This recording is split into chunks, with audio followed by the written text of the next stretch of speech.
Pembentukan imej oleh cermin sfera. Terdapat dua jenis cermin, iaitu cermin cekung dan juga cermin cembung. Macam yang korang boleh tengok dekat gambar tu, tentang medan penglihatan untuk cermin cekung adalah sangat sempit, manakala untuk cermin cembung adalah luas. So untuk maksud luas tu adalah korang boleh tengok banyak benda dalam cermin cembung tu. Sebagai contoh, kalau cermin cembung tu ada dekat jalan raya, korang boleh tengok sebagai contoh macam ada rumah ataupun ada bangunan, korang boleh tengok dekat dalam cermin cembung tu. Manakala untuk cermin cekung adalah sebaliknya.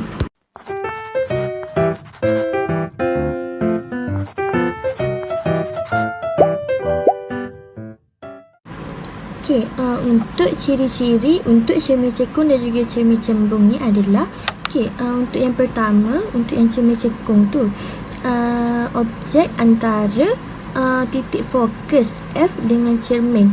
Jadi imej dia akan menjadi tegak, besar dan juga maya.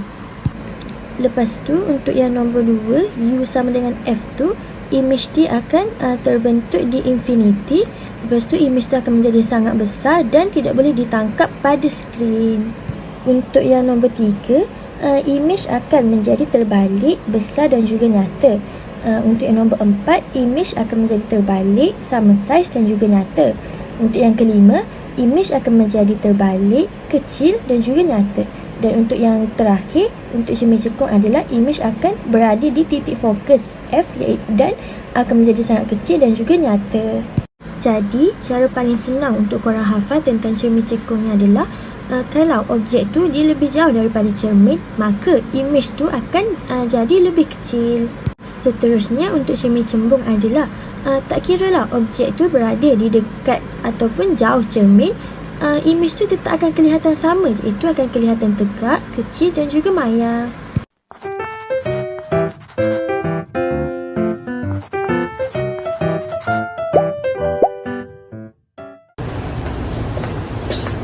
Hai cermin cekung, saya objek. Saya nak tengok apa yang jadi pada imej saya sekarang. Saya cermin cekung, cuba berdiri jauh dulu. Sekarang imej awak terbalik dan kecil. Kalau sekarang? Sekarang imej awak terbalik tetapi lebih besar. Kalau saya dekat lagi? Sekarang imej awak tegak, besar dan maya.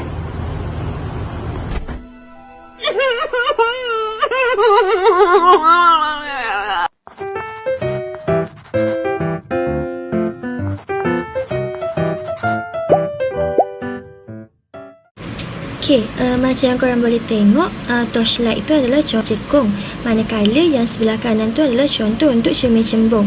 Jadi macam mana korang nak kenal pasti antara cermin cekung dan juga cermin cembung adalah, kalau cermin cekung ni permukaan dia melengkung ke dalam, manakala kalau untuk cermin cembung ni permukaan dia melengkung keluar ataupun timbul.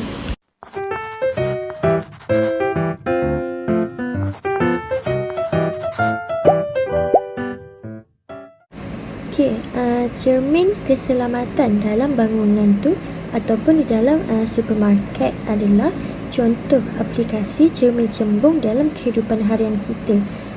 Kegunaannya adalah sebagai pengawasan dan mempunyai medan penglihatan yang luas. Manakala cermin solid pula adalah aplikasi cermin cekung dalam kehidupan harian kita. Kegunaan cermin solid adalah untuk bersolek dan mampu menghasilkan imej yang dibesarkan.